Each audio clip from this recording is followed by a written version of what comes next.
There comes a moment when the heart grows tired. Not weak, not broken, not lost beyond repair. Just tired. Tired of pushing. Tired of trying to make everything happen. Tired of waking up with the feeling that something must be fixed right away, something must be solved right away, something must change right away. There is a kind of weariness that settles deep inside after too much effort, and it is not always seen on the outside. It can be hidden behind a smile, behind a busy day, behind the habit of staying strong. Yet inside, there is a quiet ache that says, I cannot keep holding all of this so tightly. So many days are spent reaching for peace while carrying fear. So many nights are spent asking the same questions again and again, hoping that one more thought, one more plan, one more effort will finally bring relief. The mind runs in circles, the body becomes tense, and the spirit feels crowded. And after a while, even hope can begin to feel heavy because it has been tied to struggle. It has been tied to the belief that life will only get better through force, through perfect effort, through never letting up for even a moment. That kind of pressure creates such deep loneliness. Not the loneliness of being without people, but the loneliness of feeling separate from ease, separate from trust, separate from the gentle flow of life. It can feel as though peace belongs somewhere far away, somewhere that must be earned after enough work, enough healing, enough proving, enough waiting. And that is such a painful place to live, because the heart was never meant to earn its right to rest. The soul was never meant to beg for permission to soften. There is deep compassion for the place where so much has been carried for so long. The effort has often come from love, even when it did not feel loving. The pushing has often come from a wish to make life better. The overthinking has often come from a longing to feel safe. The trying has often come from a desire to heal, to grow, to become whole, to stop hurting. So there is no blame here. There is only tenderness for the part that believed everything depended on holding on a little tighter. Sometimes the mind learns very early that it must stay alert. It must stay ready. It must watch for what could go wrong. It must work harder, think faster, do more. And so the habit begins. The habit of effort, the habit of control, the habit of not resting fully, even in stillness. Even in quiet moments, the inner voice keeps moving. It says, do more, fix more, hurry, figure this out. Do not stop now. And this voice can become so familiar that it starts to sound like truth. Yet it is often only fear speaking in a very practiced way. Fear has a way of dressing itself as duty. It says that constant effort is responsible. It says that pressure is necessary. It says that letting go is risky.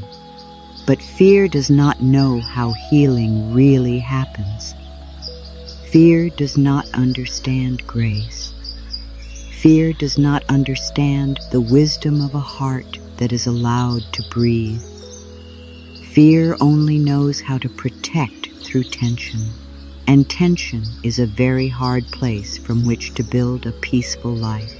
It is all right to admit that constant trying can be exhausting. It is all right to say that something inside is weary of chasing, fixing, managing, and carrying. That honesty is not failure. That honesty is a doorway. It is often the first loving step toward change, because nothing truly heals under harshness. Nothing truly blossoms under endless strain. Healing needs space. Love needs softness. The mind begins to open when it is no longer being pushed with such force. There is such beauty in the moment when the struggle is finally seen for what it is. Not strength, not truth, not the only path forward, just an old way of coping, just an old pattern of believing that life must be wrestled into place. And when that pattern is noticed with compassion instead of shame, a new kind of freedom begins to appear. A little space opens. A little air returns. The heart begins to feel that perhaps another way is possible. The tiredness itself can be sacred. It can be the soul's gentle signal that the old way is no longer working. It can be the body's whisper that enough is enough.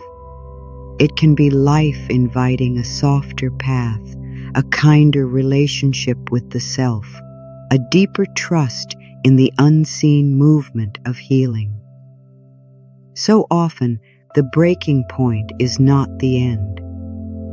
It is the beginning of truth. It is the beginning of honest surrender.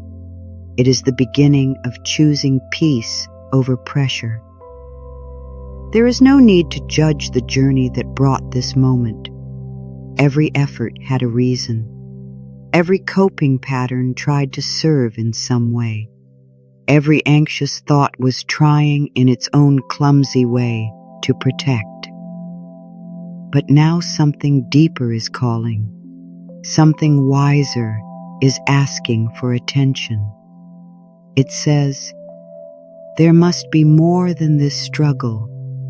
There must be another way to live. There must be a way to heal that does not hurt so much. And there is. There truly is. It begins with a softening, not a dramatic change all at once. Just a softening, a willingness to stop fighting the present moment quite so hard, a willingness to stop demanding instant answers from a tired mind, a willingness to rest from the endless inner labor. This softening does not solve everything in one day, but it changes the atmosphere inside. It creates a small opening where love can enter. It creates a little room where peace can begin to grow.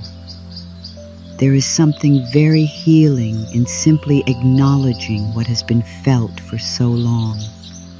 This has been hard. This has been heavy. This has been tiring. These words carry kindness. These words begin to loosen the tight grip of self-judgment. Because the truth is, so much suffering is made heavier by the belief that it should not be there. The pain of pressure is often joined by the pain of blaming the self for feeling pressured. Yet when there is gentleness instead of blame, the whole inner world begins to shift. A loving thought can do so much. A loving thought can be the first hand reaching into darkness. A loving thought can be the first deep breath after a long time of holding everything in. Even something as simple as, I am willing to be gentle with myself, can begin to change the energy of the day. It is not always necessary to have all the answers. Sometimes it is enough to begin with one kind thought, one softened breath, one moment of not pushing. There is wisdom in pausing. There is wisdom in not running after every fear the mind presents. There is wisdom in laying down the burden for a moment and saying, I do not need to solve my whole life right now. That thought alone can bring such relief. Because the mind often tries to heal the future all at once. It tries to control the unknown by staying tense in the present. But healing does not come from living in battle with what has not yet happened. Healing comes from meeting this moment with more love. And this moment can hold more love than it has been given. This breath can hold more peace than has been allowed. The body can receive more kindness. The mind can be spoken to more softly. The heart can be met with more patience. None of this requires perfection. None of this asks for becoming a different person overnight. It only asks for a new way of being with what is here. Sometimes life changes in the very moment the pushing stops.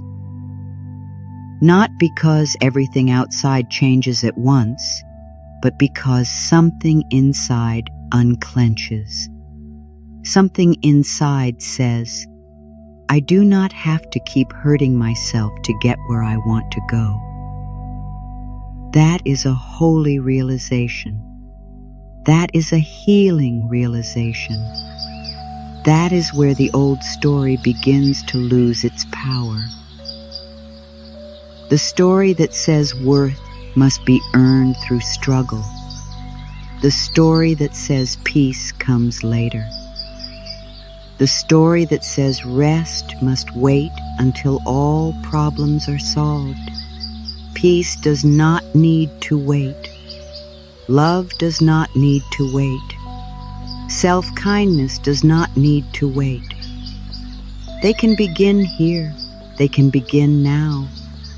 Even in the middle of uncertainty, even in the middle of not knowing exactly what comes next, there can still be one loving breath, one softened shoulder, one quiet moment of release, one inward whisper, I am safe in this moment. I am allowed to rest. I am willing to let life support me. These gentle thoughts are not small, they are powerful.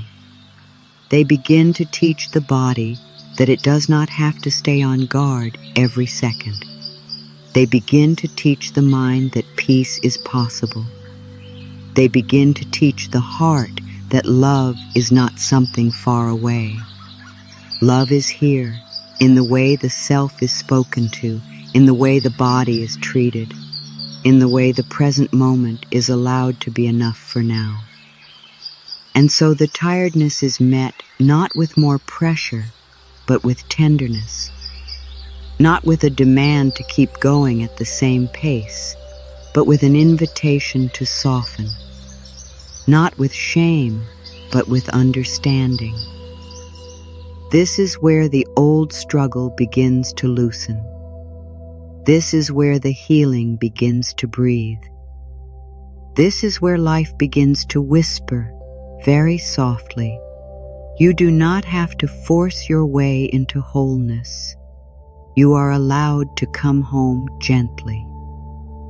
Stopping the struggle is not the same as giving up. This is very important to understand because the fearful mind often confuses surrender with failure. It hears the words, stop trying, and immediately imagines loss, weakness, passivity, or defeat. Yet there is a world of difference between giving up on life and giving up the war against life. One closes the heart, the other frees it. One comes from hopelessness. The other comes from wisdom. One says nothing matters. The other says peace matters more than pressure. There is a kind of effort that is heavy and frightened. It is the effort that comes from believing there is never enough time, never enough worth, never enough safety, never enough control. It is the effort that rises from fear and keeps the whole system in tension. This is not the same as inspired action. This is not the same as joyful movement. This is not the same as taking a loving step forward. Fearful effort drains life. Inspired action nourishes it. Fearful effort tightens the body and clouds the mind. Inspired action feels clear, natural, and often surprisingly simple. When the old way has been built on pressure, even rest can feel uncomfortable. Even stillness can feel wrong. A quiet afternoon may bring guilt instead of peace.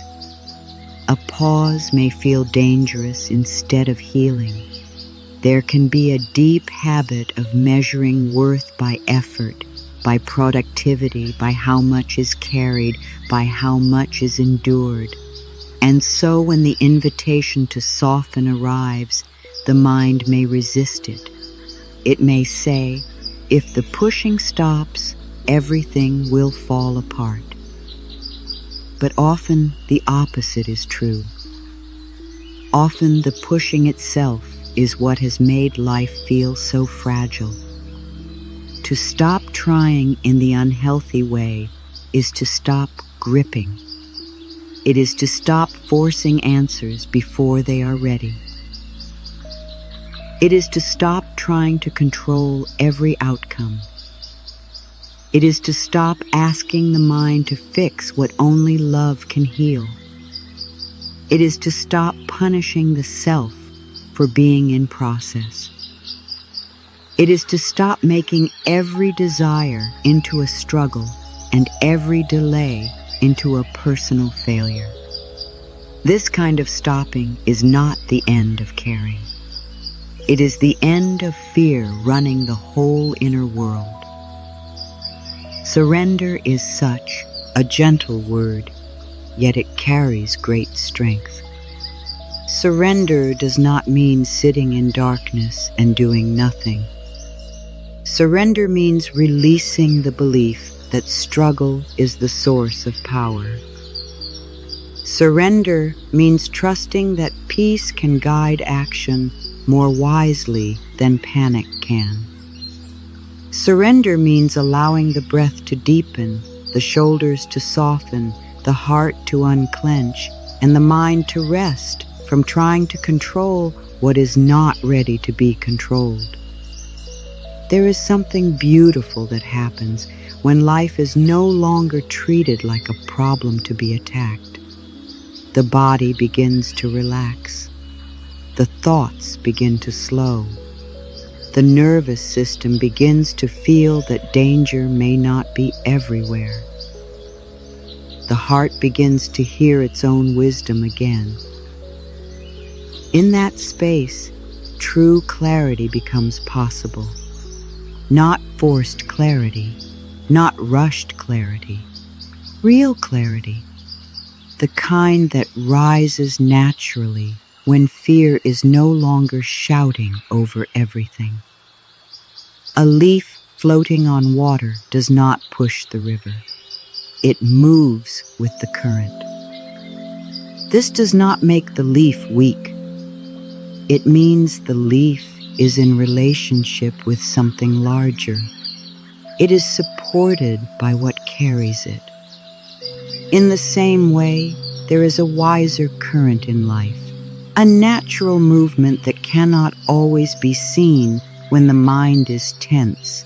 The more control is forced, the less that current can be felt. The more fear demands answers, the harder it becomes to hear inner truth. Yet when there is even a little surrender, the path often becomes clearer. So many people have been taught to believe that the only way to receive is to strain. The only way to succeed is to push. The only way to heal is to work harder on the self. Yet love does not work that way. Healing does not work that way. The soul does not bloom under harshness. The deepest growth often happens in safety, gentleness, and acceptance. It happens when the inner voice changes from command to comfort. It happens when the self is treated like something precious instead of something that must be fixed under pressure. This is where a loving question becomes helpful. What if peace is not found at the end of effort, but in the release of effort that comes from fear? What if healing begins not when everything is controlled, but when something inside feels safe enough to let go? What if the next right step becomes visible only after the frantic search has quieted down? These questions open the door to a different relationship with life. They open the door to trust. Trust does not always appear all at once. At first, it may be very small. It may look like pausing before reacting. It may look like taking one soft breath instead of spiraling into the same old worry. It may look like placing a hand over the heart and saying, "I am willing to let this be easier." That willingness is powerful. It invites a new pattern. It tells the body that gentleness is allowed. It tells the mind that it no longer needs to solve everything by force. Affirmations can be especially beautiful here, not as magic words spoken without feeling, but as loving seeds planted in the mind. A gentle affirmation such as, "I release the need to force life," can be spoken when tension is rising. "I trust the process of life," can be whispered in the morning before the day begins. "All is well in my world," can be repeated at night when the mind wants to keep carrying the day into sleep. These words are not about pretending. They are about teaching the inner world a new language. They are about choosing thoughts that support healing instead of struggle. Mirror work can also become a sacred practice in this space. Standing quietly before a mirror and simply saying, "I am willing to stop fighting myself," can be deeply moving. There may be emotion. There may be discomfort at first. That is all right. The old patterns do not always leave quietly, but love is patient. The more often the self is met with softness, the more the heart learns that surrender is safe. The more the inner child learns that it is no longer alone in fear, the more the body learns that it can loosen its hold. Stopping the fearful kind of trying also means allowing rest to be meaningful. Rest is not a reward for exhaustion. Rest is part of healing. Rest is part of wisdom. Rest is a loving act. When the body is tired, it is not failing. It is speaking. When the mind is overloaded, it is not weak. It is asking for space. Listening to those signals is not laziness. It is respect. It is the return to a kinder way of living. There can also be a deep release in no longer turning every desire into urgency. Sometimes a dream is held so tightly that all the joy leaves it. All that remains is strain. Yet a dream held with love feels different. It feels spacious. It feels hopeful. It feels alive. It says, "This is meant for me in the right time and in the right way." That kind of energy invites rather than chases. It trusts rather than grips. It aligns rather than forces. So much suffering comes from the belief that there is only one path, one timeline, one acceptable outcome. But life often has more grace than the mind can see. What appears delayed may be ripening. What appears blocked may be redirecting. What feels uncertain may be preparing something more fitting, more gentle, more aligned.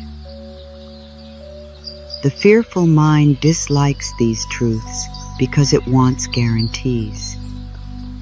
Yet the peaceful heart can begin to rest in them. It can begin to say, "I do not have to know everything right now. I can trust that what is mine will unfold." This is what it means to stop trying in the old, painful way. It means no longer using struggle as proof of worth. It means no longer believing that love must be earned through exhaustion. It means no longer forcing life to answer before life is ready to speak. It means choosing a softer strength, a wiser strength, a strength that comes from peace, from self-respect, from faith in the process. There is great power in laying down the sword of inner battle. There is great freedom in no longer treating the self like an enemy. There is great healing in saying, "I choose to walk with life, not fight against it."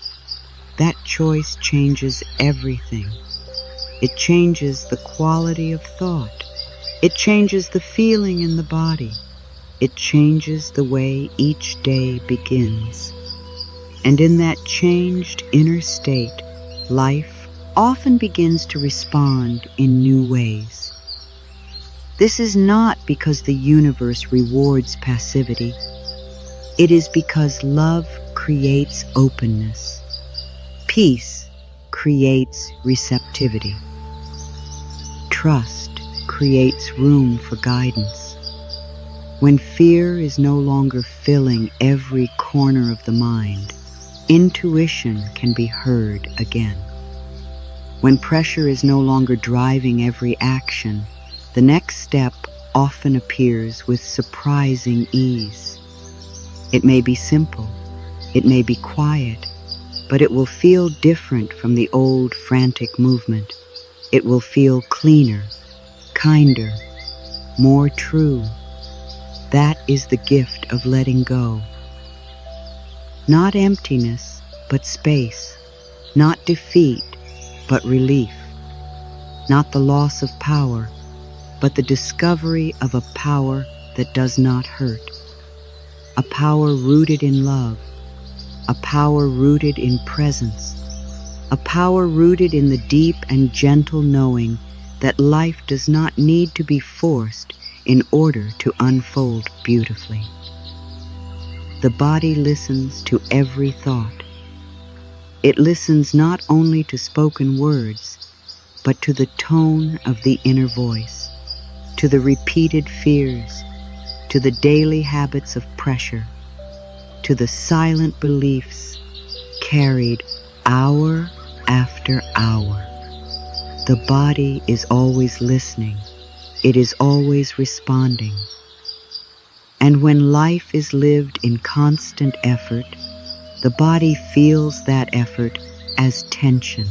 It feels it as tight shoulders, a heavy chest, a tired stomach, restless sleep, shallow breathing, headaches, weariness, and a deep sense of never being fully at ease. The mind may call this normal after a while, but the body knows it is carrying too much. This is why forcing life has such a cost. It does not stay only in the thoughts. It moves into feelings. It moves into the breath. It moves into the muscles. It moves into the way the heart beats and the way the day is experienced. A worried thought does not remain only a worried thought. It creates a feeling. That feeling creates a body response. The body response then sends another message back to the mind, and the cycle continues. A thought of fear creates tension. Tension creates discomfort. Discomfort creates more fearful thoughts, and soon the whole being is trapped in a loop that feels very hard to escape. There is no need for blame in seeing this. It is not about fault. It is about awareness. When the connection between thoughts, emotions, and the body is understood with kindness, a doorway opens. It becomes clear that gentler thoughts are not only spiritual ideas, they are healing acts. Loving thoughts help create a softer inner climate. Peaceful thoughts invite the body to stand down from constant alert. Acceptance tells the nervous system that not every moment is an emergency.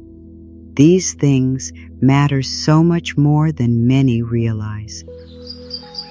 Consider what happens when a hand holds sand too tightly. The tighter the grip, the more the sand slips away. The pressure itself creates the loss. But when the hand relaxes, the sand can rest there lightly.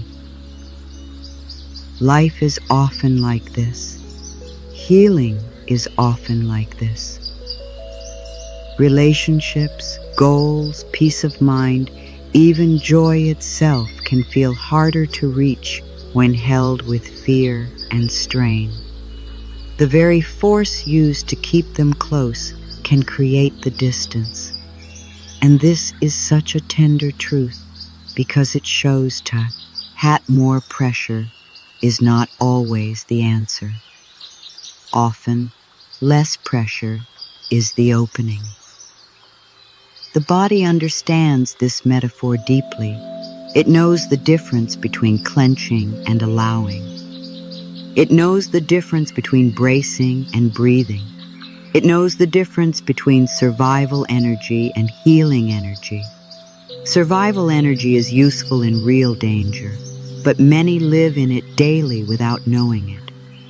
The body becomes so used to preparing for what might go wrong that it forgets how to rest in what is going right.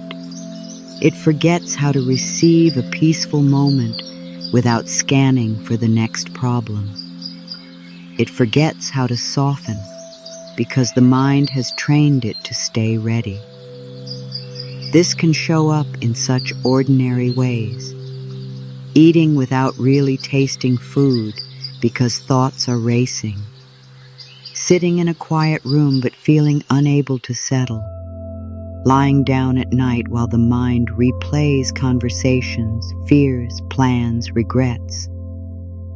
Waking up already tense before the day has even begun. Smiling while the stomach feels tight. Saying I'm fine while the body is asking for kindness. These are not signs of failure. They are signals. They are messages. The body is always speaking.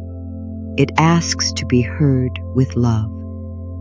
The cost of forcing life is also emotional. When there is constant pressure, joy can begin to feel distant. Gratitude can feel difficult. Even good moments may pass unnoticed because the mind is too busy preparing for what comes next. There can be guilt during rest, fear during waiting, frustration during uncertainty, and sadness during times that were meant to be peaceful. The emotional world becomes crowded, not because there is something wrong, but because the inner environment has been shaped by strain.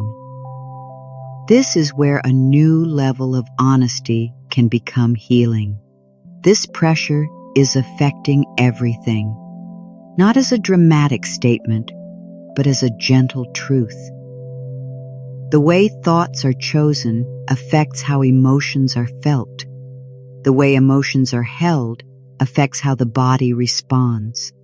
When the mind repeats, "I must hurry, I must fix this, I must not fail, I must not stop," the body hears command, not comfort. It prepares for battle. It stays guarded. Over time, this steals energy that could have gone toward healing, creativity, joy, and connection. A plant does not grow by being pulled upward. Pulling does not help it bloom faster. Pulling harms it. Growth comes through the right conditions: light, water, space, nourishment, time.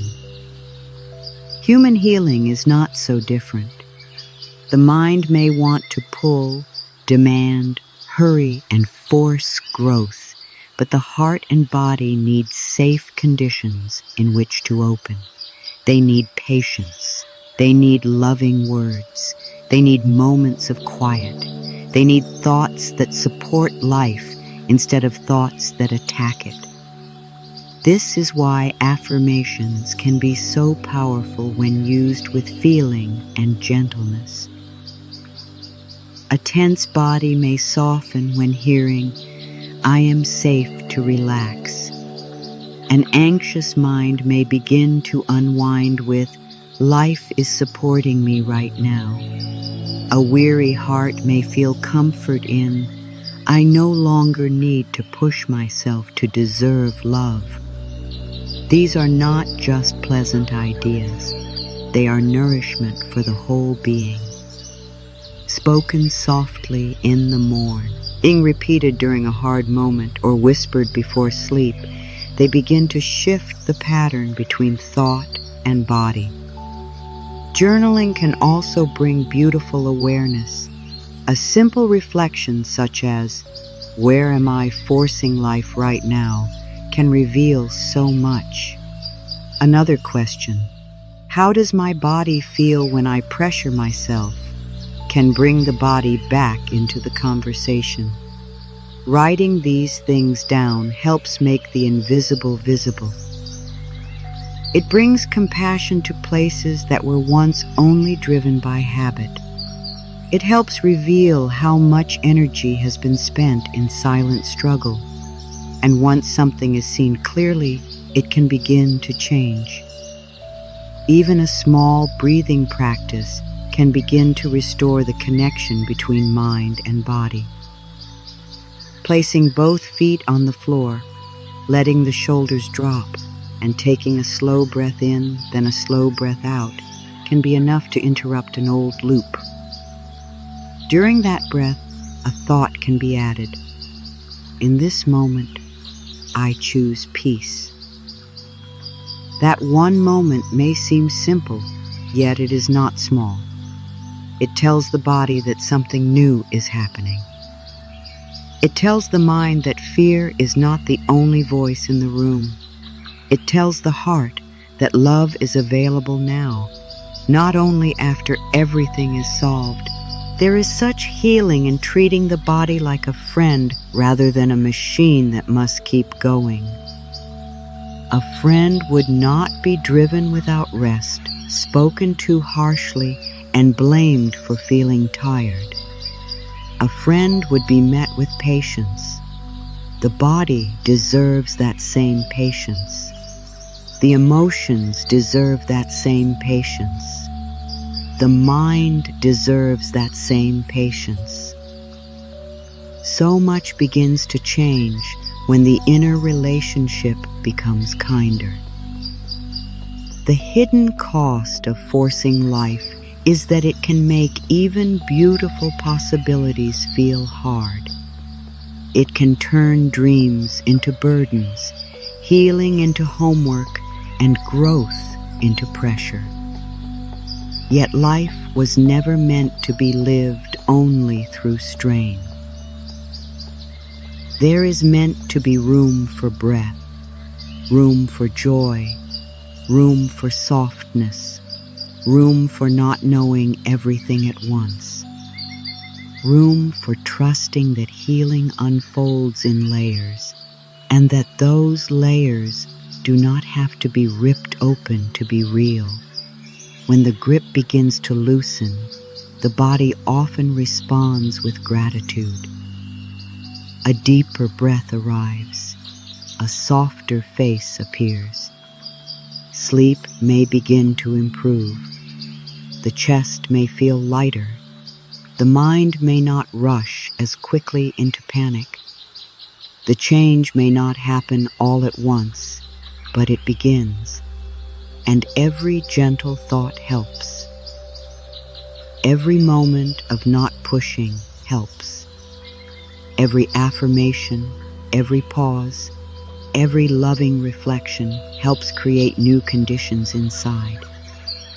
Life responds to the energy carried within, not as punishment or reward, but as reflection. A tense inner world often sees life through tension. A peaceful inner world begins to notice support, timing, beauty, and guidance. This does not mean challenges disappear overnight. It means there is a new way of meeting them. It means the body is no longer being asked to survive every ordinary moment as if it were a crisis. It means the heart can begin to trust again. And when the heart trusts again, everything feels different. The body feels more like home. The mind feels less like a battlefield. The emotions move more freely instead of getting trapped under pressure. This is the healing that begins when the cost of forcing life is finally understood. Not with fear, but with compassion. Not with shame, but with wisdom. The body has been listening all along. Now it can begin to hear something new. Now it can begin to hear love. Something begins to shift the moment the pressure softens. It may not look dramatic from the outside. There may be no great sign in the sky, no sudden answer, no perfect plan placed neatly in front of the day. Yet inside, a small opening appears. It is the opening created when the mind stops pushing against the moment. It is the opening created when the heart no longer braces quite so hard. It is the opening that comes when the body feels even a little less commanded, a little less hurried, a little less burdened by the demand to figure everything out at once. And that opening matters more than it first seems, because change needs space. Healing needs space. Peace needs space. New thoughts need space. New life needs space. When there has been too much effort for too long, the inner world can become crowded. It can feel as though every corner of the mind is filled with questions, fears, plans, memories, and silent demands. In such a crowded place, even loving ideas can have trouble landing. Even wisdom can go unheard. Even comfort can feel far away. The mind may say it wants answers, But what it often needs first is room. It needs a soft place where truth can settle. It needs quiet enough to hear something other than fear. It needs the deep permission to stop wrestling the moment and simply breathe inside it. This is why letting go creates such a powerful change. It does not always change life by force. It changes the inner condition from which life is lived. And that changes everything. A tense mind sees one kind of world. A soft mind sees another. A fearful heart interprets every pause as danger. A peaceful heart begins to notice timing. A body held in constant strain experiences even small challenges as heavy. A body given compassion begins to respond with more balance, more ease, more trust. So often the answers that seemed hidden do not arrive because life was withholding them. They arrive because the noise has finally settled enough for them to be heard. There is a garden quality to this kind of healing. Seeds do not open because they are shouted at. Flowers do not bloom because they are forced. The soil must be prepared. The light must be present. The space must be there. Human beings are not so different. A heart grows in kindness. A mind opens in gentleness. The spirit rises in an atmosphere of love, not in an atmosphere of pressure. When there is too much inner force, it is as if the soil has been packed too tightly. Nothing can breathe there. Nothing can spread its roots there. But the moment the soil is loosened, life begins to move again. Sometimes that movement is very quiet. A breath goes deeper than before. A thought appears that feels less harsh. A situation that once caused panic now creates only mild concern. A painful question no longer demands an instant answer. There is a new willingness to say, "This can unfold." There is a new ability to sit with uncertainty without feeling completely swallowed by it. These moments may seem small, but they are signs of deep change. They are signs that the soul is no longer trapped in the same inner cage. They are signs that allowing has begun to replace resisting. Allowing is such a tender strength. It is not passive. It is not empty. It is deeply alive. Allowing says, "I do not need to fight this moment in order to move through it." Allowing says, "I can trust that not every answer must come today." Allowing says, "There is wisdom unfolding even when I cannot yet see the full shape of it." This is how the heart begins to come back into relationship with life. Instead of standing against life, it begins to stand with it. And that partnership creates a different kind of energy, one that is lighter, clearer, and far more healing. There is great relief in no longer trying to control every step. The mind often believes control will bring safety, but control usually brings more strain. Safety is felt not through gripping harder, but through trusting deeper. And trust can begin in very simple ways. Trust can begin by not chasing the same fearful thought for the 100th time. Trust can begin by taking a walk without demanding that the walk solve anything. Trust can begin by drinking a cup of tea slowly, by sitting with a hand over the heart, by letting silence be silence instead of filling it with pressure. In these ordinary moments, something sacred happens. Life stops being a problem to solve and becomes a moment to live.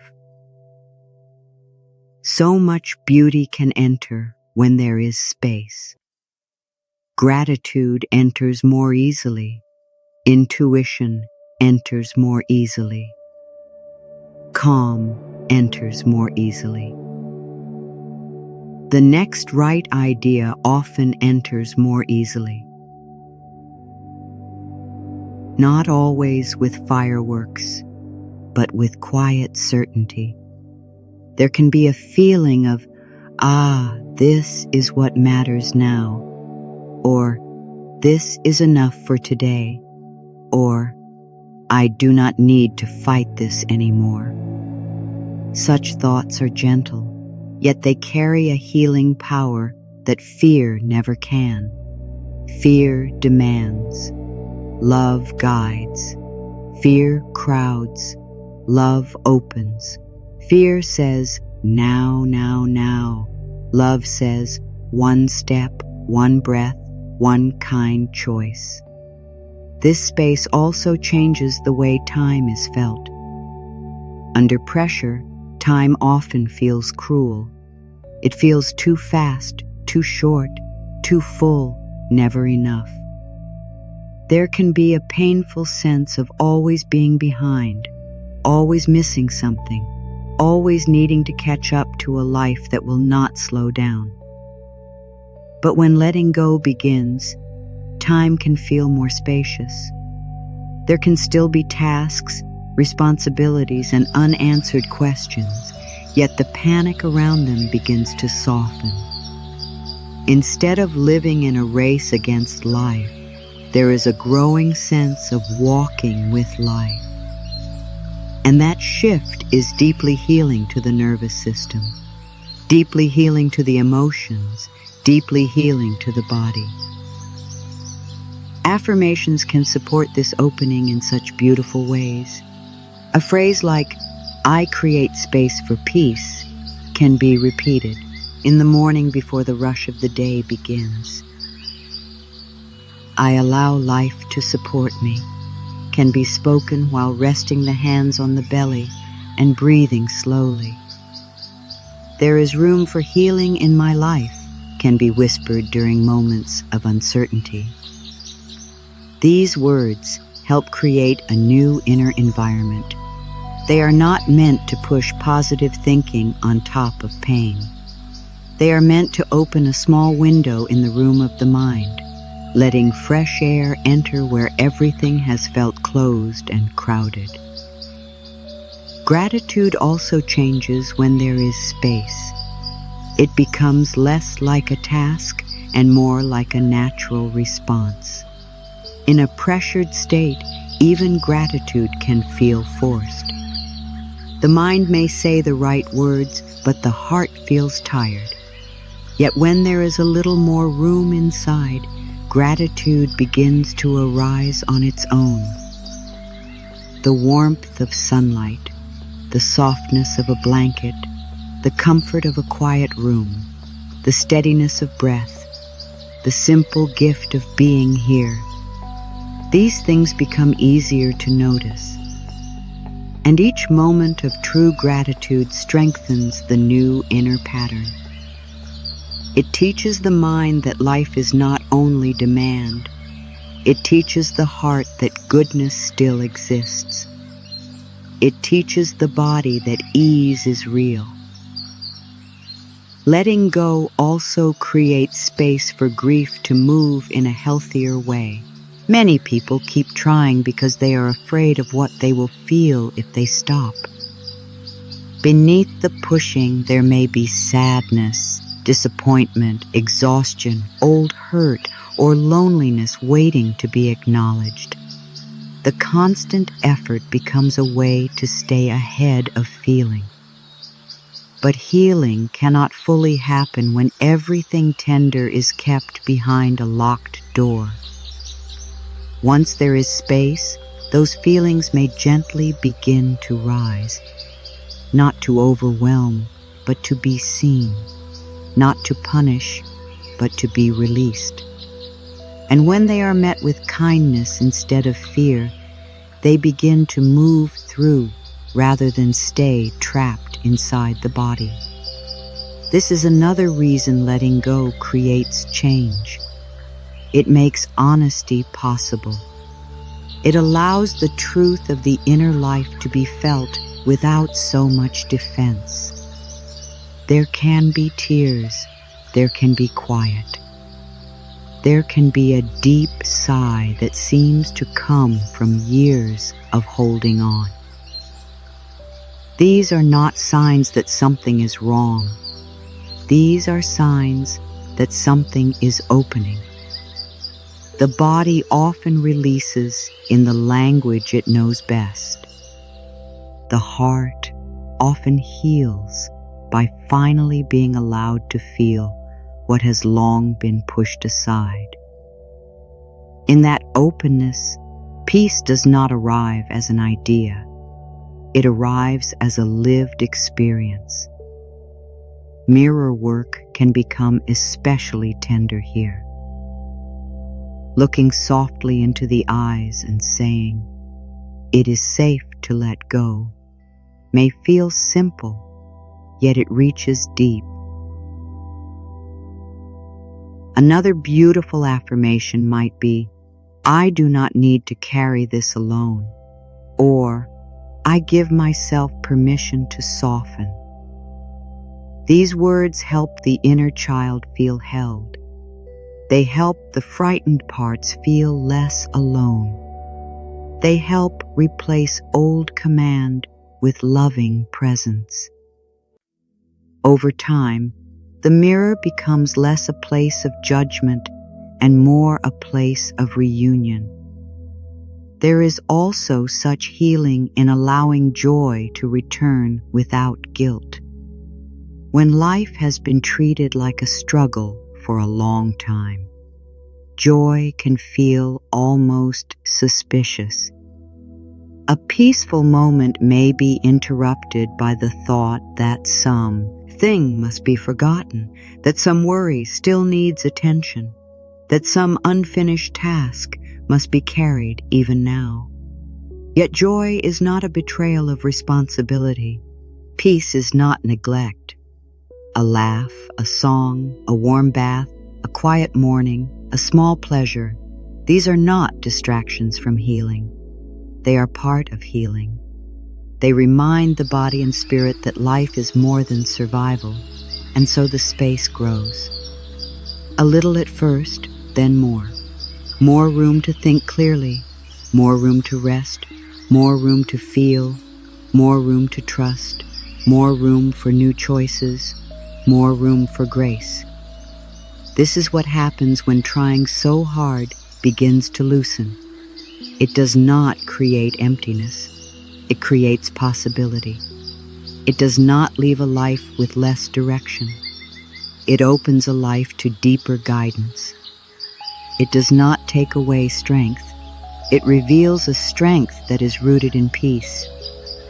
The old struggle is fed by thoughts that repeat themselves like familiar footsteps in a hallway.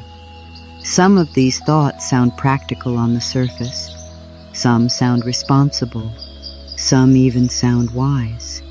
Yet beneath them is often fear. Fear of not being enough. Fear of being left behind. Fear of making a mistake. Fear of losing control. Fear of being disappointed again. Fear of not getting what is deeply wanted. Fear of being judged. Fear of being forgotten. Fear of not being safe if the grip loosens. These thoughts can become so normal that they pass through the mind without being questioned, shaping the whole emotional world with quiet authority. A thought like, "I must get this right or everything will go wrong," brings one kind of feeling into the body. A thought like, "There is never enough time," brings another. "I have to do more to be worthy," creates its own emotional weight. "I cannot relax until everything is solved," creates an endless delay of peace. These thoughts do not just pass through the air and disappear. They leave traces. They create inner tension. They shape behavior. They influence mood. They affect sleep. They affect the face, the breath, the muscles, the energy, the willingness to receive help, and the ability to enjoy the present moment. A single repeated thought can become the climate of a whole life if it is never gently questioned.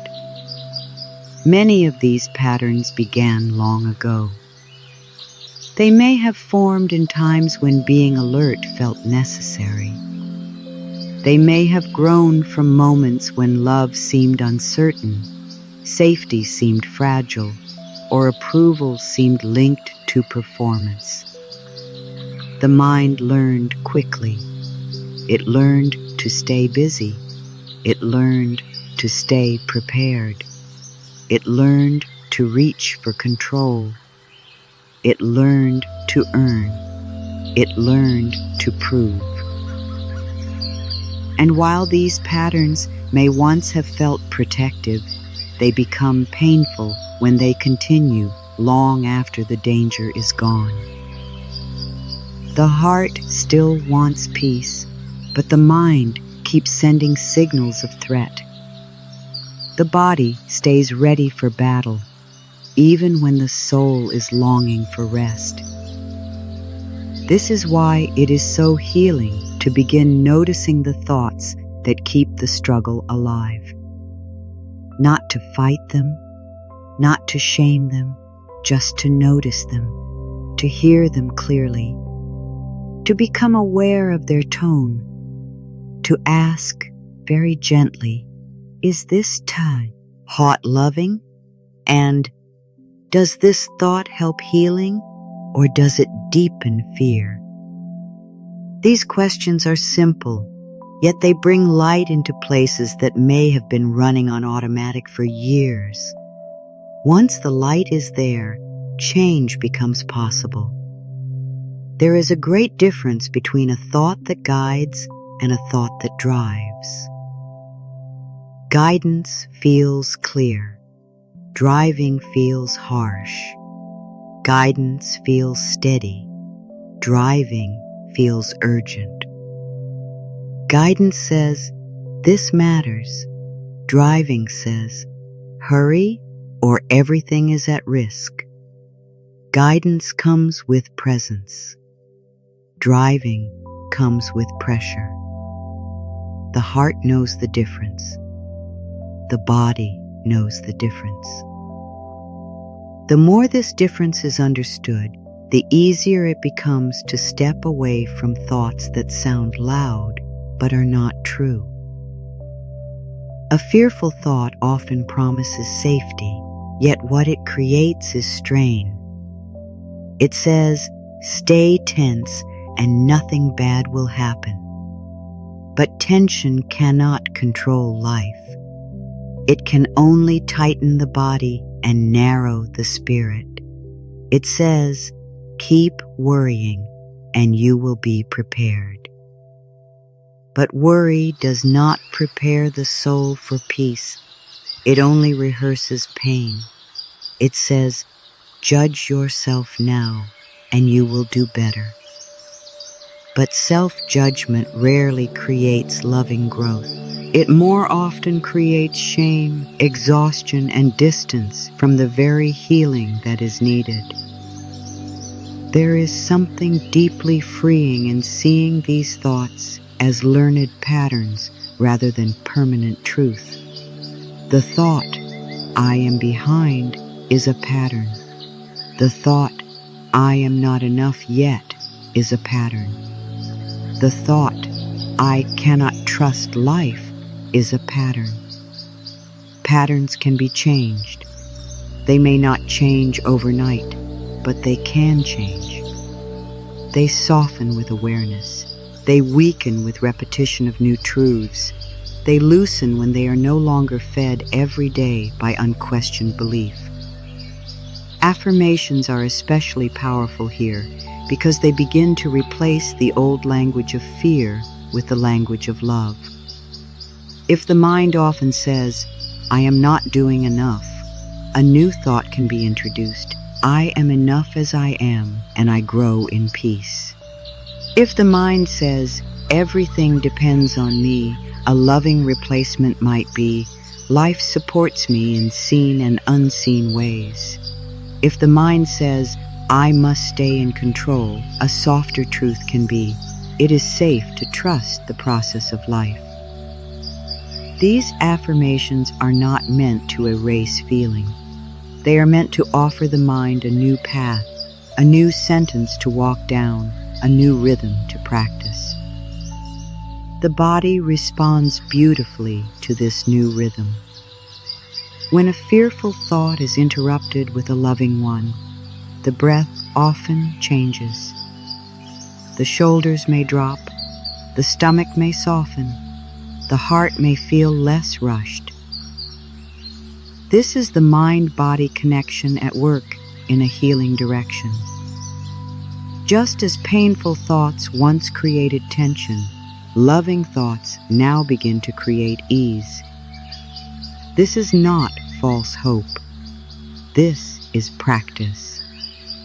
This is reteaching the inner world that safety, worth, and peace do not need to come through struggle. Journaling can help reveal these hidden thought patterns with so much grace. A page can be opened with the question, what do I keep telling myself when I feel afraid? Another useful reflection is, what belief makes rest feel unsafe? Or, what do I think I must do in order to deserve peace? The answers may be surprising. They may uncover the quiet rules that have been shaping life for years. Seeing them written down often makes it easier to realize how harsh they have been, how demanding, how unloving. And once seen, those thoughts can be answered with kindness. One beautiful practice is to write down a fearful thought and then write a loving truth beside it. For example, next to I must force things to happen can come what is meant for me unfolds in right timing. Next to I am not enough can come I am whole and worthy now. Next to if I stop pushing, everything will fall apart can come I can rest and still be supported by life. This kind of writing slowly changes the inner conversation. It does not deny pain. It brings love into pain. There is also great healing in pausing the moment a familiar fearful thought appears and placing a hand over the heart. Just that gesture alone can begin to soften the cycle. Then a quiet affirmation can follow. Thank you, mind, for trying to protect me. I choose peace now. This kind response matters. It keeps fear from becoming an enemy. It honors the part that learned to survive while gently leading it toward a new way. Love does not heal by attacking what is afraid. Love heals by holding what is afraid and offering it truth. The thoughts that keep the struggle alive are often built on the belief that worth must be earned. This belief appears in many forms. It appears as overworking. It appears as overgiving. It appears as trying to heal quickly to become acceptable. It appears as trying to be perfect in order to feel lovable. Yet worth was never something to achieve. Worth is already there. Healing begins to deepen the moment this truth is allowed in, even a little. There is no need to become more deserving of love. Love is the path, not the prize at the end of the path. This changes everything. Because when worth is no longer tied to struggle, peace can begin now. Rest can begin now. Healing can begin now. The nervous system no longer has to prove anything before relaxing. The heart no longer has to hide until it has everything together. The body no longer has to carry the message that only exhaustion makes a life valuable. Instead, a new message begins to enter. I am worthy of gentleness. I am worthy of ease. I am worthy of healing. I am worthy of love. There can be resistance to these truths at first. Old thoughts do not always leave quietly. They may return again and again, asking to be believed. That is all right. A pattern does not need to vanish instantly to lose its power. Each time it is answered with love, something changes. Each time a new truth is chosen, a new path is strengthened. Each time the mind is spoken to with kindness, the old struggle loosens a little more. Morning can be a beautiful time for this practice. Before the day begins to speak loudly, a few loving thoughts can be planted. Today I choose peace over pressure. Today I trust the pace of my life. Today I am guided by love, not fear. These thoughts help set the inner tone. They create a foundation. They remind the mind that it has options. It does not have to begin the day in battle mode. It can begin in softness. It can begin in trust. Evening can also be a healing time. So many people carry the day into the night, repeating what was left undone, replaying what was said, preparing for tomorrow before the body has had time to rest from today. A gentle practice before sleep can interrupt this pattern. A hand on the heart, a slower breath, a quiet affirmation such as, I release this day with love, or I have done enough for today, or I sleep in peace and wake in trust. These words soothe the mind. They help the body receive rest without so much resistance. This is how the struggle begins to lose its voice.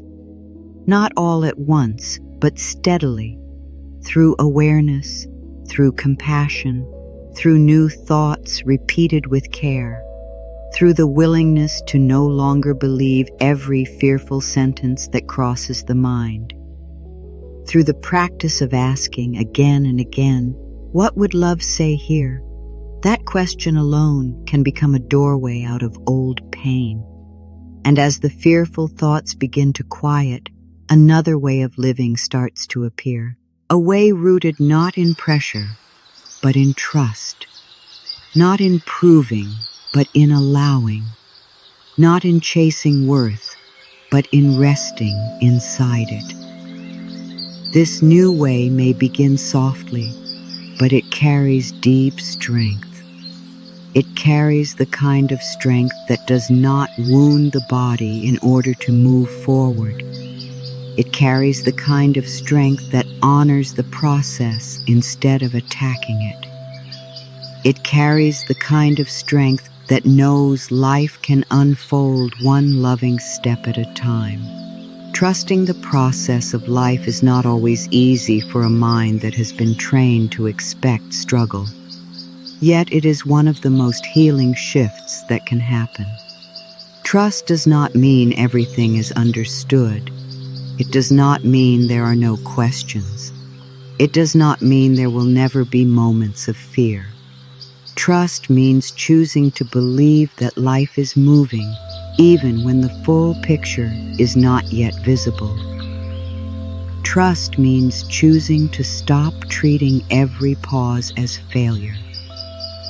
Trust means allowing the heart to rest inside the truth that growth does not always happen in loud, dramatic ways. Very often, the deepest changes happen quietly. A tree does not grow by standing in front of a mirror and demanding proof each day.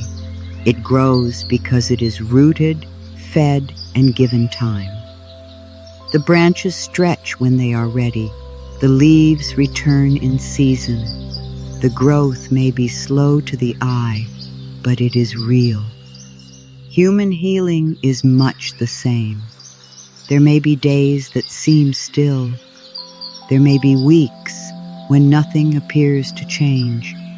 Yet beneath the surface, so much can be taking place. Old beliefs may be loosening. The body may be unwinding from years of tension. The heart may be learning how to feel safe in love. The spirit may be gathering strength in silence. This is all part of the process. When trust begins to replace pressure, even action feels different. It no longer comes from panic. It comes from inner steadiness. There is less forcing and more listening, less rushing and more re-sensing, less proving and more allowing. This does not make life smaller. It makes it truer. It makes action more aligned. It makes choices more peaceful. It makes the path feel less like a battlefield and more like a relationship. Life becomes something to walk with, not something to conquer. There is such tenderness in realizing that worthiness is not earned through struggle. This old belief has caused so much pain. It has made many feel that rest must be deserved, that love must be deserved, that receiving must be deserved, that peace must be delayed until enough has been done, fixed, achieved, healed, or proven. But worthiness is not a prize. It is a birthright. It does not increase when the body is exhausted. It does not decrease when the heart needs time. It remains. It remains through every season, every lesson, every unfinished chapter, every moment of not knowing. Let this truth settle softly. There is nothing to prove in order to deserve love. There is nothing to earn in order to deserve gentleness. There is nothing to force in order to deserve support. The process of life does not ask for struggle as payment. It asks for willingness. It asks for honesty. It asks for presence. It asks for the courage to trust that healing can unfold even when it is not being managed every second. This is where so much relief begins. When worth is no longer tied to pressure, the whole inner world can breathe differently. Taking a break no longer feels like failure. Moving slowly no longer feels wrong. A quiet day no longer has to be defended. There can be a growing peace in the ordinary. Washing dishes can become peaceful. Walking can become peaceful. Sitting by a window can become peaceful. Drinking water can become peaceful. Not because everything outside is perfect, but because the inside is no longer demanding that each moment prove something. Practical trust can begin in very simple ways. It can begin with a morning pause before reaching for noise. A moment of breathing and saying, "I welcome this day with peace." It can begin with journaling one question. What would trusting life look like today? The answer may be simple. It may be resting when tired. It may be making one phone call instead of worrying about 10. It may be choosing not to replay the same fear all afternoon. It may be stepping outside for fresh air. Trust often looks very ordinary at first, yet those ordinary acts create a powerful new pattern. Gratitude supports this new way of living beautifully. Not forced gratitude, but living gratitude. Gratitude for breath, gratitude for a bed, gratitude for a body that keeps trying, gratitude for one peaceful moment, gratitude for the ability to begin again. These small acknowledgments teach the mind that life is not only a list of what is missing. They teach the heart that enough can exist even in the middle of becoming. They teach the spirit that trust grows stronger when attention is gently placed on what is already supporting life. Mirror work can deepen this trust in such a loving way. Looking into the eyes and saying, "I trust the process of my life," may feel quiet, but it reaches deep into the places that have long felt hurried. Another beautiful truth to say is, "I am willing to move at the pace of healing," or "My life unfolds in the right way and in the right time." These words are calming to the mind and soothing to the body. They invite a slower, kinder rhythm.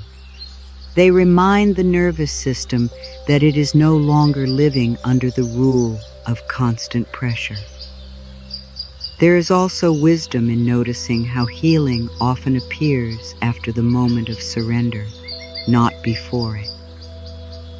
So many answers come in the bath, on a walk, during prayer, while folding laundry, while sitting quietly, while doing nothing important at all.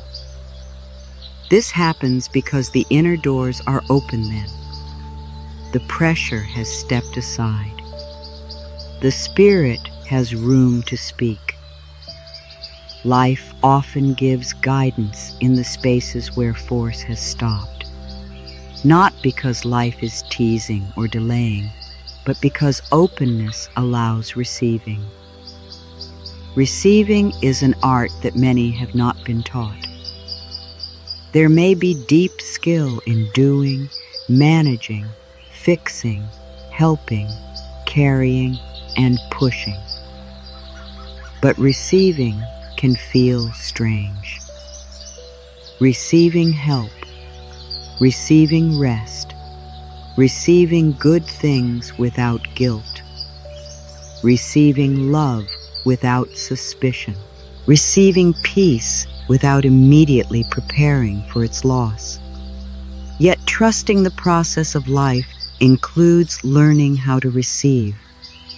It includes letting the day offer support. It includes allowing joy to stay a little longer. It includes saying yes to kindness.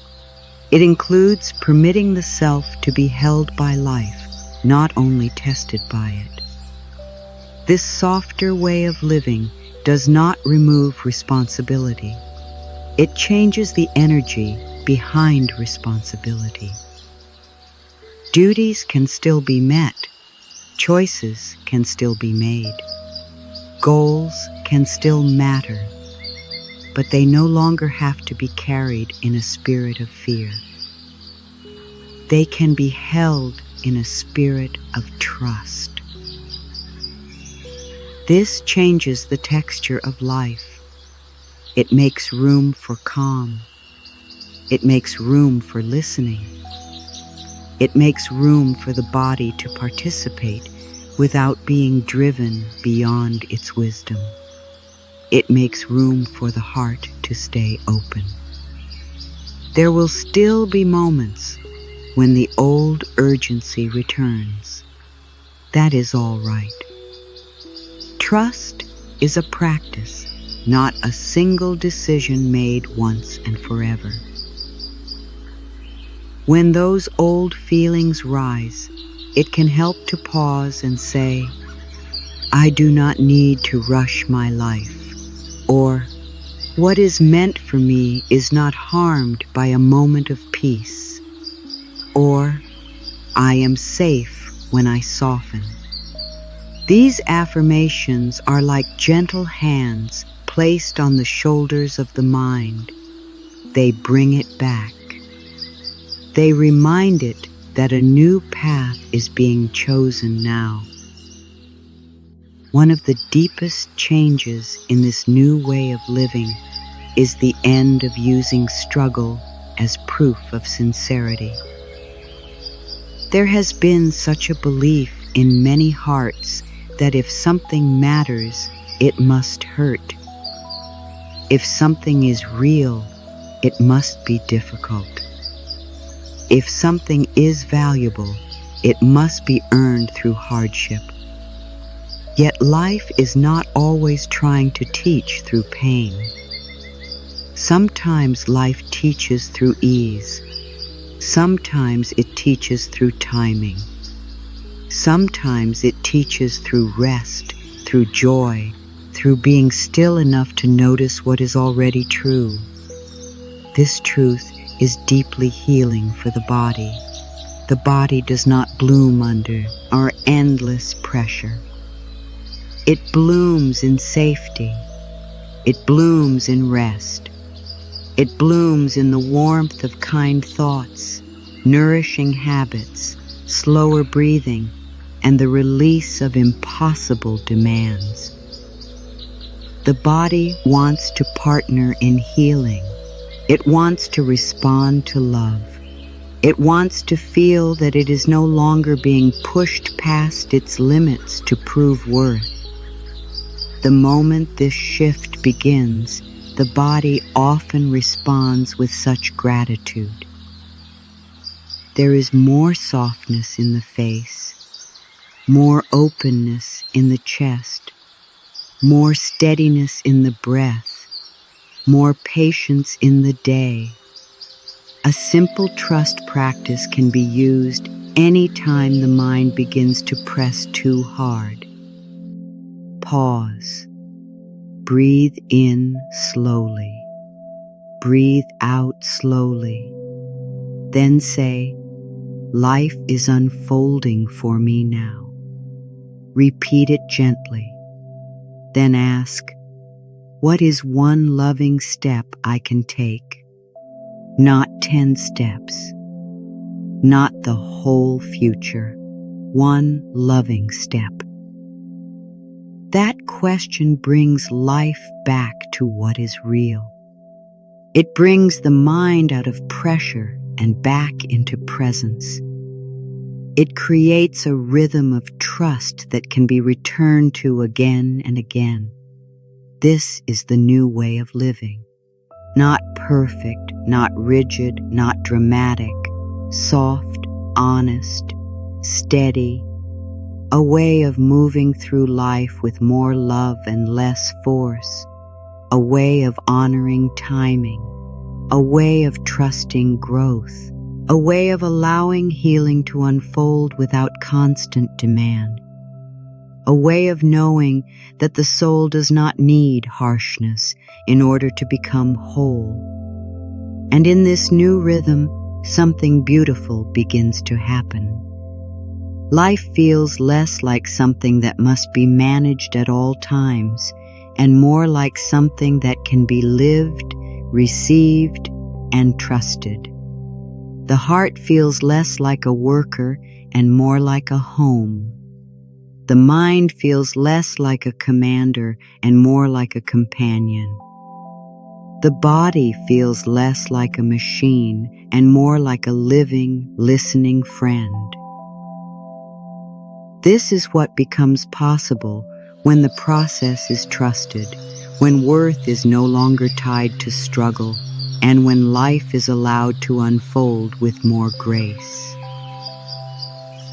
There is something very powerful about taking what has been felt in the heart and giving it a gentle form. Pain often becomes heavier when it stays unnamed. Pressure becomes stronger when it moves in circles through the mind with no soft place to land. This is why simple healing practices can be so meaningful. They do not need to be grand. They do not need to be perfect. They do not need to be done in a certain special way. They only need honesty, willingness, and a little room to breathe. Healing often begins in the smallest acts of tenderness. One of the most beautiful things that can be done in a season of letting go is to pause and ask, what am I forcing right now? This question opens a door. It is not meant to create more judgment. It is meant to create awareness. Sometimes the answer will be clear right away. There may be a relationship being forced, a timeline being forced, an outcome being forced, a version of healing being forced, or even a mood being forced. At other times, the answer will come more slowly. It may arrive as a feeling in the body, as a deep sigh, as tears, or as a quiet knowing that something has been carried too hard for too long. That is enough. Healing does not require immediate clarity. It only asks for truth. A journal can become a very loving companion here. A blank page does not argue. A blank page does not rush. A blank page quietly receives whatever is placed on it. Writing down thoughts such as, "This is what feels heavy," or "This is where I feel pressure," can bring so much relief. Another gentle prompt might be, "If I stopped forcing this, what would I want to feel instead?" Perhaps the answer is peace. Perhaps it is safety. Perhaps it is trust. Perhaps it is rest. When the heart is allowed to answer honestly, it begins to show what it has needed all along. Journaling can also help the mind notice how often it speaks in demands. It may say, "I should be further along." It may say, "I must solve this now." It may say, "I cannot relax yet." Once those thoughts are on paper, they can be met with kindness. Beside "I should be further along," a new truth can be written. I am where I need to be for this moment, and I am growing every day. Beside "I must solve this now" can come. It is safe to take one step at a time. Beside "I cannot relax yet" can come. Rest helps me heal, and I am allowed to receive it. This is not about pretending everything feels easy. It is about offering the mind a more loving direction. Mirror work can be especially healing in this season. There is something so tender about standing before a mirror and meeting the eyes with softness, instead of criticism. At first, this may feel unfamiliar. There may be discomfort. There may be a habit of looking away quickly. That is all right. Nothing needs to be forced. Even a few quiet seconds of loving attention can begin to change the inner relationship. A hand can be placed gently over the heart, and the words can be spoken slowly. I am willing to stop struggling with myself. Or, I love and accept myself as I learn a new way. Or, it is safe to soften. These simple words can reach deep places. Mirror work is powerful because it helps turn love into something living and present. It is no longer just an idea. It becomes a direct experience. It becomes a moment of saying, I am here with myself now. I am not leaving. I am not abandoning myself in this pain. I am not asking myself to become perfect before I offer kindness. The more often this is practiced, the more the heart begins to believe it. The nervous system begins to respond to it. The inner child begins to relax in it. Love becomes less distant and more embodied. Breathing is another quiet miracle. The breath is always available, and yet it is often forgotten when the mind is tense. When fear is active, breathing can become shallow and hurried. The body responds as though danger is close. One of the gentlest healing exercises is to stop for just a moment and come back to the breath. Not to force it, not to control it too harshly, just to notice it. A slow inhale, a slower exhale, then again and again. With each breath, the body receives a message. There is room here. There is time here. There is support here. Then a loving thought can be added, such as, I release what I no longer need to carry, or I breathe in peace and breathe out pressure. Even 1 minute of breathing this way can begin to change the emotional atmosphere. The mind may still have questions. Life may still have unfinished parts, yet the body no longer has to hold all of that in such a clenched state. Breathing teaches the system that letting go is possible in small moments. And often it is the small moments practiced with love that lead to the deepest transformation. A gratitude practice can also be very healing, especially when the mind has been trained to look for what is missing, delayed, or uncertain. Gratitude gently turns the inner gaze toward what is here now, not as denial, not as pressure to be cheerful, but as a return to balance. A gratitude practice can be as simple as writing down 3 things at the end of the day. The warmth of sunlight through a window, a peaceful song, a kind word, a meal, a quiet breath, a moment of rest. These things matter. They help the heart remember that life still contains goodness.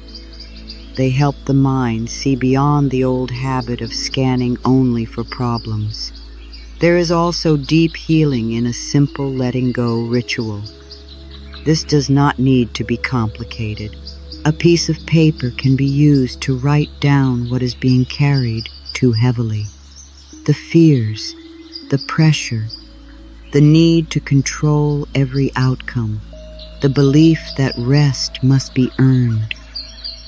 the thought that worth comes through struggle. Then that paper can be torn up, folded away, or released in some gentle, symbolic way. The act itself is not magic in a dramatic sense. Its power comes from intention. It says to the inner world, I am willing to stop worshiping these old fears.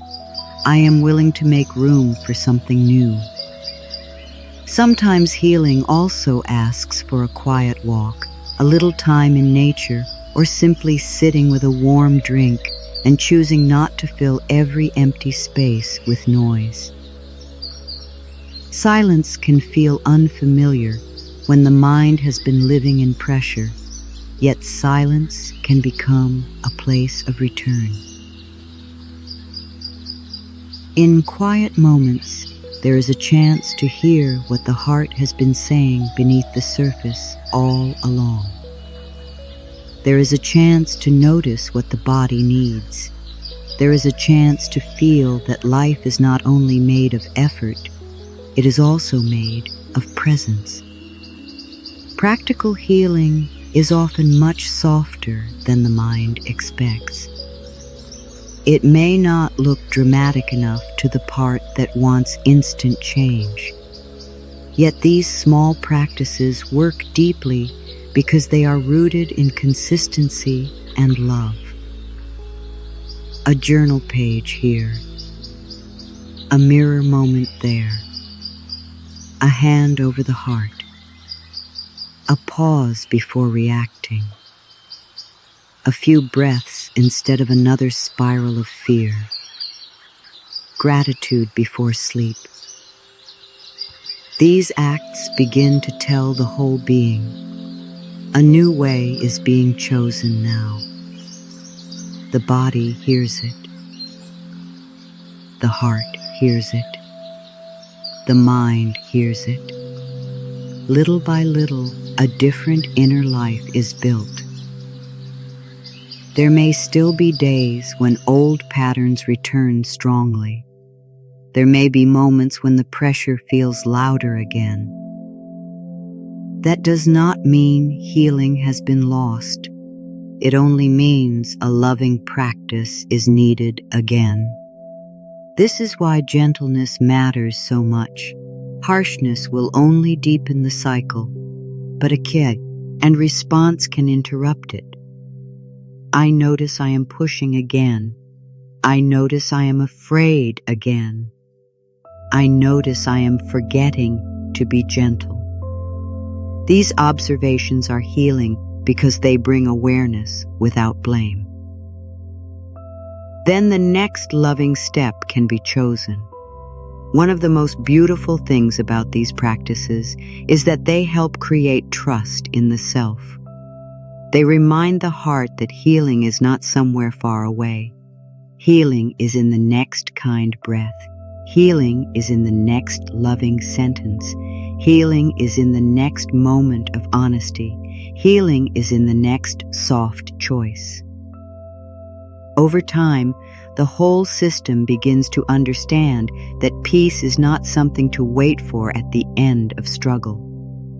Peace is something that can be practiced now. Affirmations can become a steady stream of comfort through all of this. They do not always need to be long. Often the simplest ones carry the deepest truth. I am safe to let go. Life supports me. I choose peace. I release the need to force. I am worthy of rest. I trust the timing of my life. These words can be spoken in the morning, in front of the mirror, while walking, while resting, before sleep, or any time tension begins to rise. They are like gentle hands guiding the mind back home. And as these practices are woven into daily life, something begins to change that cannot always be measured right away. The mind becomes less harsh. The body becomes less guarded. the heart becomes more open. There is more patience with the process. There is more softness around not knowing. There is more willingness to live instead of merely endure. This is the beauty of immediate action in healing. It does not ask for perfection. It only asks for presence. It asks for one loving choice, and then another, until a new inner rhythm begins to form.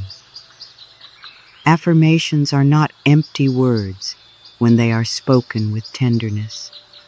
They are seeds. They are a way of feeding the mind something new after so many years of old patterns. The mind has listened to fear for a long time in many lives. It has listened to pressure, judgment, doubt, urgency, and the painful belief that peace must wait. So when a loving affirmation is spoken, it is doing much more than sounding positive. It is creating a new path. It is introducing a new truth. It is offering the heart another place to rest. A powerful thing about affirmations is that they meet the mind where it is.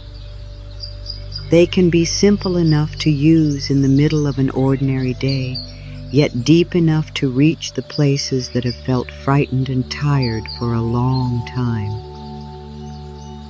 When tension begins to rise, an affirmation can interrupt the old story.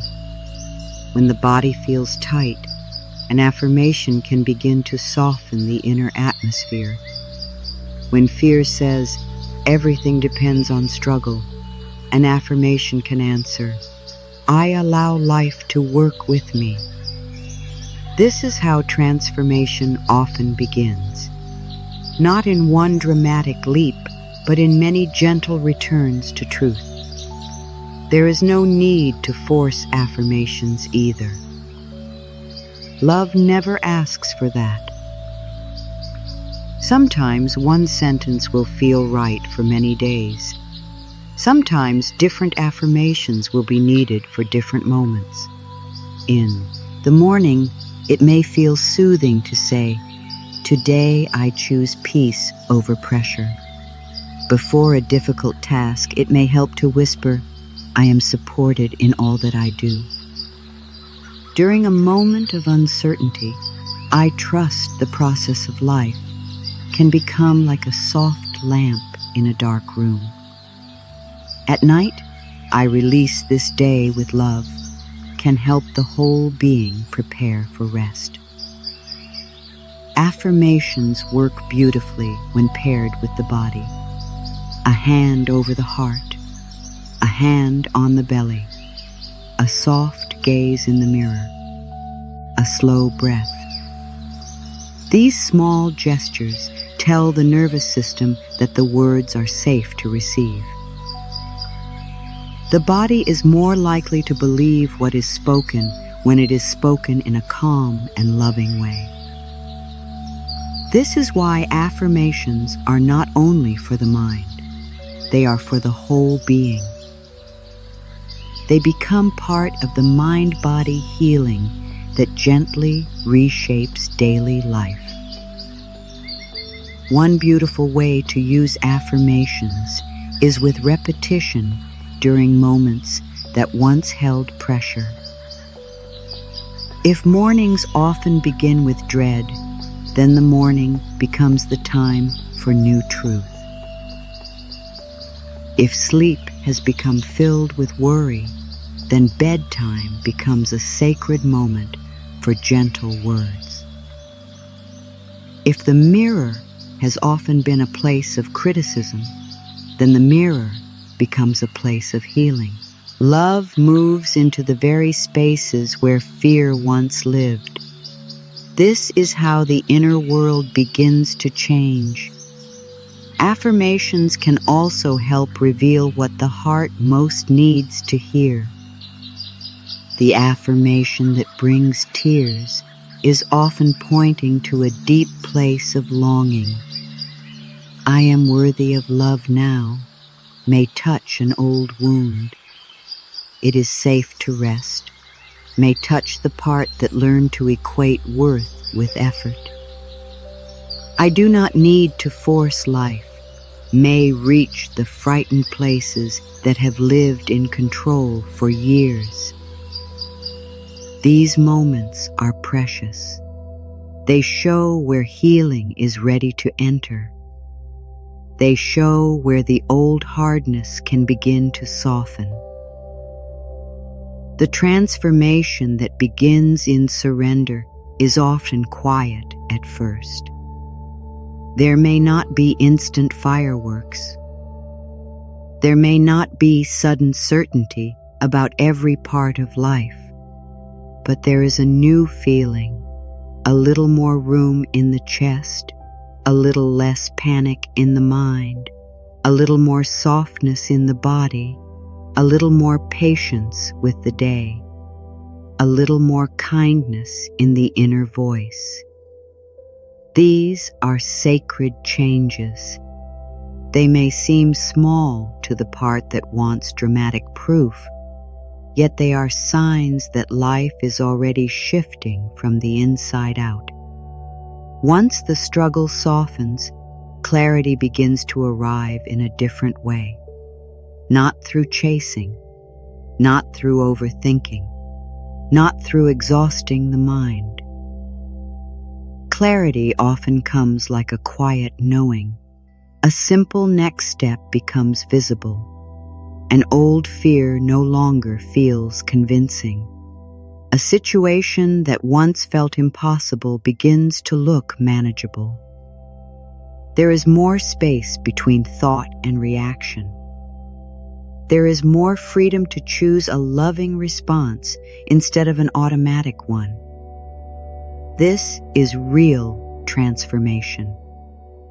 It is not always loud, but it is deep. The body also begins to trust this new way. When the inner voice becomes less harsh, the body no longer needs to stay so guarded. It may begin to rest more deeply. It may feel less tight.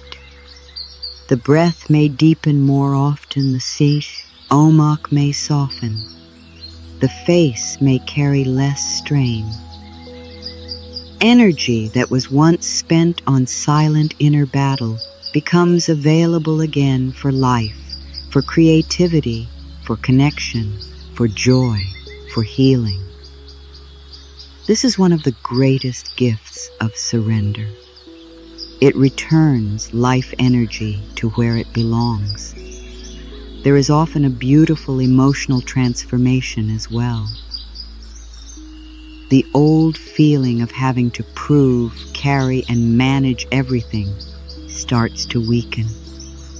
In its place, there can be a sense of being held by life instead of tested by it at every moment. Gratitude becomes more natural. Joy begins to feel safer. Hope feels lighter. Trust no longer seems like a faraway idea. It becomes something lived, something practiced, something felt in the body and the heart. Surrender does not make a life empty. It makes a life open.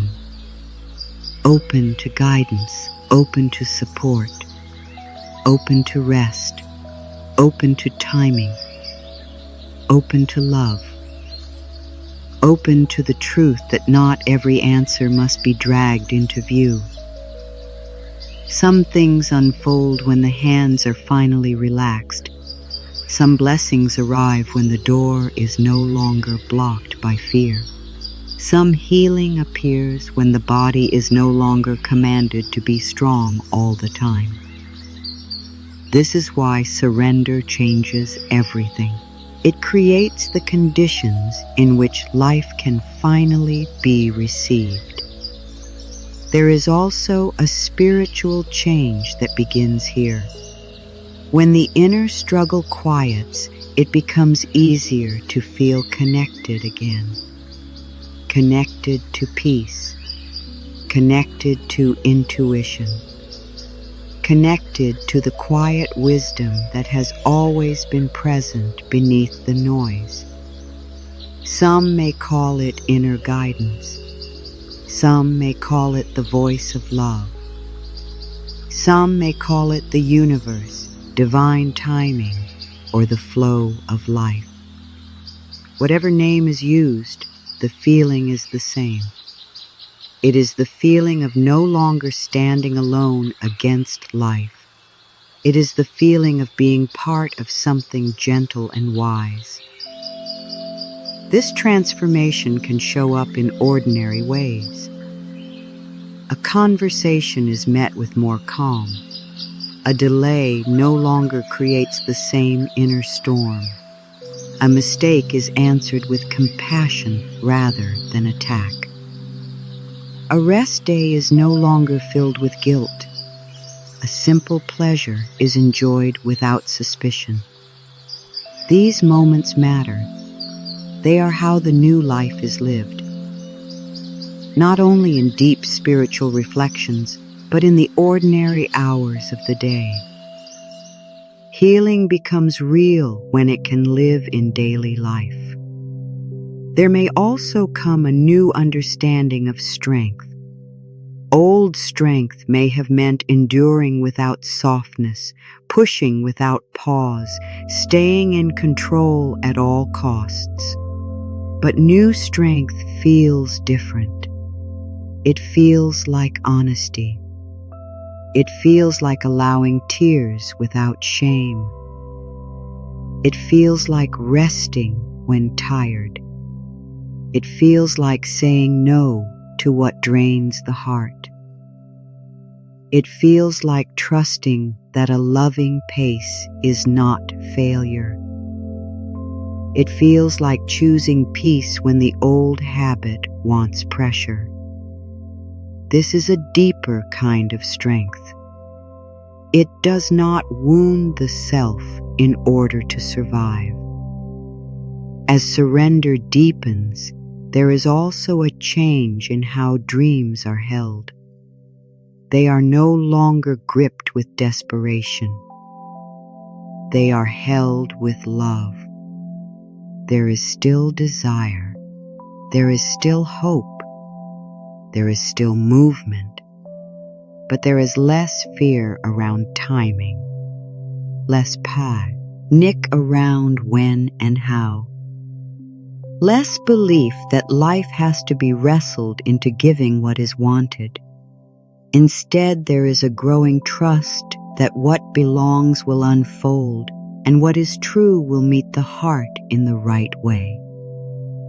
This trust brings peace even before the outer result appears. Transformation is often less about becoming someone new and more about coming home to what was always true underneath the fear. The peace was always there. The worth was always there.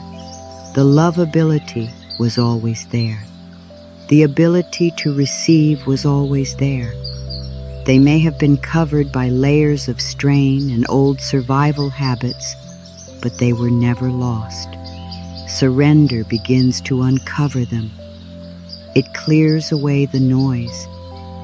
It reveals the soft truth beneath the hard story. So much changes in the moment the fighting stops. Not because life suddenly becomes perfect, but because the heart is no longer at war with itself.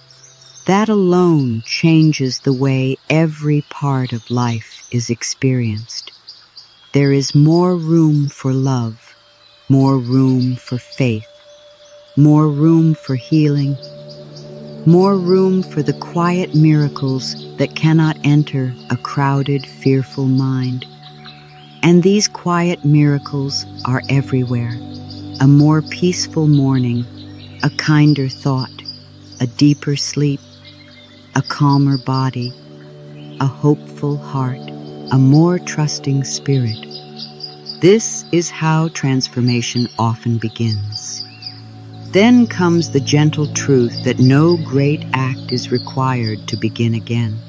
No perfect plan is required. No dramatic promise is required. So often, the mind believes change must come with a loud decision, a complete reinvention, or a flawless new routine. Yet the heart knows something wiser. It knows that transformation is built in small, loving moments. One breath, one softer thought, one less fearful reaction, one page in a journal, one kind look in the mirror, one choice to rest instead of push, one moment of saying, "This is enough for today." There is great comfort in knowing that change does not demand violence against the self. Change can be tender. Change can be slow. Change can come like sunlight entering a room little by little. The old pressure may say that only harshness produces results, but love teaches something very different. Love teaches that what is watered gently grows more beautifully. Love teaches that what is accepted can soften. Love teaches that healing does not happen through punishment. It happens through presence. This is why small steps matter so deeply. A small step taken in love carries more healing power than a giant step taken in fear. A small step is sustainable. A small step can be received by the body. A small step builds trust. A small step says, "I am no longer abandoning myself by demanding too much." This is how the heart learns safety. This is how the mind begins to believe that peace is possible. This is how the body begins to live in a different rhythm. One beautiful small step is to begin the day with a simple hand over the heart and the words, "I welcome myself with love today." Another is to choose one moment during the day to stop and breathe instead of rushing into the next thing. Another is to write down one fear and answer it with one loving truth. Another is to look into the mirror and say, "I am doing beautifully, one day at a time." Another is to end the day by naming one thing that felt peaceful, no matter how small. These are not tiny acts in the deeper sense. They are sacred acts. They are the way the inner world is retrained toward gentleness. Hope is built this way too.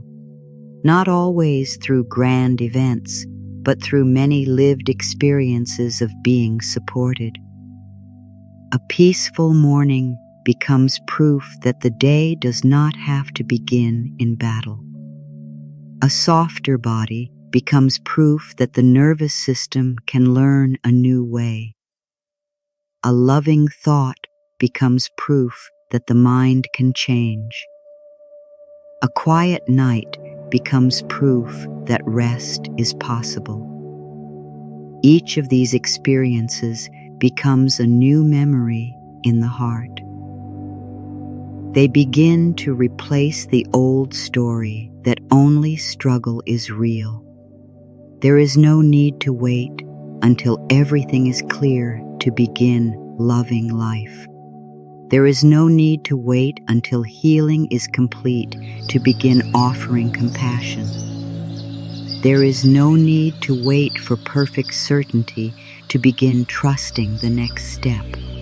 Life is happening now. Healing is happening now.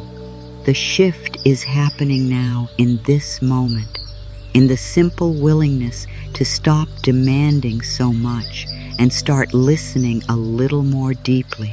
A final affirmation can be very beautiful here, not as an ending that closes the heart, but as a blessing that carries forward. It can be spoken slowly, with feeling, letting each line settle softly into the body.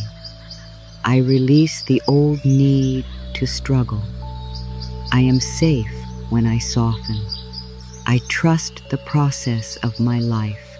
I am worthy of love, rest, and peace. Life supports me in gentle and loving ways. I do not need to force what is meant to unfold. I choose kindness toward myself. I let healing happen one loving step at a time. All is well in my world. There is such power in these words when they are spoken with sincerity. They are not demanding change.